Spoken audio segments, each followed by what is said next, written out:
ভাৰতৰ প্ৰধানমন্ত্ৰী নৰেন্দ্ৰ মোদী ডাঙৰীয়াই আজি ৭৪ বছৰত ভৰি দিলে। তেখেতৰ জীৱন সমগ্ৰ ভাৰতবাসীৰ বাবে এটা প্ৰেৰণাৰ প্ৰতীক। এটা সাধাৰণ পৰিয়ালত জন্ম হৈ ভাৰতবৰ্ষক মহাশক্তিলৈ ৰূপান্তৰ কৰাৰ তেখেতৰ যি সপোন আৰু সেই সপোনক সংকল্প আৰু সংকল্প সিদ্ধিলৈ ৰূপান্তৰ কৰাৰ তেখেতৰ যি বিৰামহীন যাত্ৰা, সেই যাত্ৰাক আমি আকৌ এবাৰ সন্মান জনাইছোঁ। প্ৰধানমন্ত্ৰী নৰেন্দ্ৰ মোদী ডাঙৰীয়াক কৃতজ্ঞতা জনাইছোঁ। প্ৰধানমন্ত্ৰী নৰেন্দ্ৰ মোদী ডাঙৰীয়াৰ জন্মদিনটো ভাৰতীয় জনতা পাৰ্টিৰ কাৰ্যকৰ্তাসকলে এটা সেৱাৰ দিন বুলি গণ্য কৰে।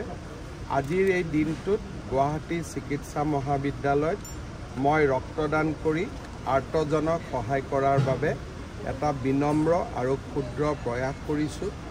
মোৰ লগত মন্ত্ৰী জয়ন্ত মল্ল বৰুৱা, আমাৰ কেইবাজনো কাৰ্যকৰ্তাই আজি ৰক্তদান কৰিছে। मैं सकलों के धन्यवाद जनाइछुं। सर, आज इस सरकार के 100 डेज भी पूरे हुए हैं, क्या कहना सर? मैं पहले प्रधानमंत्री मोदी जी को असम वासियों का ओर से जन्मदिन का बहुत बहुत अभिनंदन करता हूं।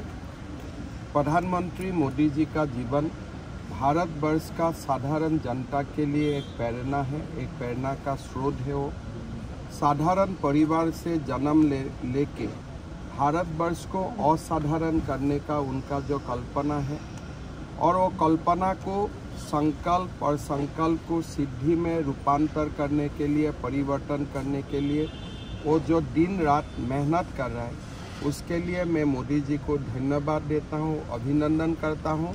मेरा विश्वास है 2047 तक भारतवर्ष एक विकसित भारत बनेगा, मोदी जी का सपना साकार होगा। आज मोदी जी का जन्मदिन है, साथ में हमारा सरकार ने भी 100 दिन पूरा किया। ये 100 दिन में हमारे देश का कर्मचारियों के लिए यूनिफाइड पेंशन स्कीम, गरीबों के लिए 2 करोड़ आवास और साथ में 70 साल से ऊपर सारे लोगों के लिए, हमारे बुजुर्ग सीनियर सिटीजन के लिए जो एक 5 लाख रुपया तक हेल्थ इंश्योरेंस का जो निर्णय हुआ, ये बहुत ही शक्तिशाली निर्णय है। इस 3 महीना का दौरान असम भी काफ़ी लाभवान हुआ। मोदी जी का नेतृत्व में कोई सारा प्रकल्प का हमें स्वीकृति मिला। गुवाहाटी रिंग रोड जैसा बड़ा प्रकल्प को ये 100 दिन का अंदर में ही हमें स्वीकृति मिला। ये सही और प्रभावी रहा। मेरा मानना है कि आगे का समय में मोदी जी ने भारत को विश्व की 3य इकोनॉमी तक तो लेके जाएगा ही जाएगा, भारतवर्ष को एक महाशक्ति में परिवर्तन भी करेगा। सर, काली एडीआरई जी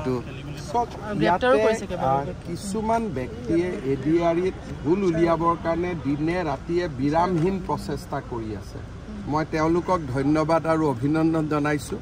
আপোনালোকে যিমান খুঁত উলিয়াব খোজে খুঁত উলিয়াই থাকক। ইয়াৰ পৰা ক্ষতিটো হিমন্ত বিশ্ব শৰ্মাৰ নহয়, ক্ষতি হ'ব যুৱক যুৱতীসকলৰ। স্বপ্ন যদি ক'ৰবাত দুখ পায় যুৱক যুৱতীসকলে। গতিকে এই যে এডিআৰই পৰীক্ষাক লৈ ভুল নোহোৱা এটা পৰীক্ষাত ভুল উলিয়াবৰ কাৰণে সংবাদ মাধ্যম এছাম মহলৰ যি অবিৰাম প্ৰচেষ্টা, তাত মই এজন পিতৃ হিচাপে দুখ আৰু শোক পোৱাৰ বাদে মোৰ আগত কোনো ৰাস্তা নাই। মই দুখ পাব লাগিব, কষ্ট পাব লাগিব, তাৰ বাদে কোনো ৰাস্তা নাই।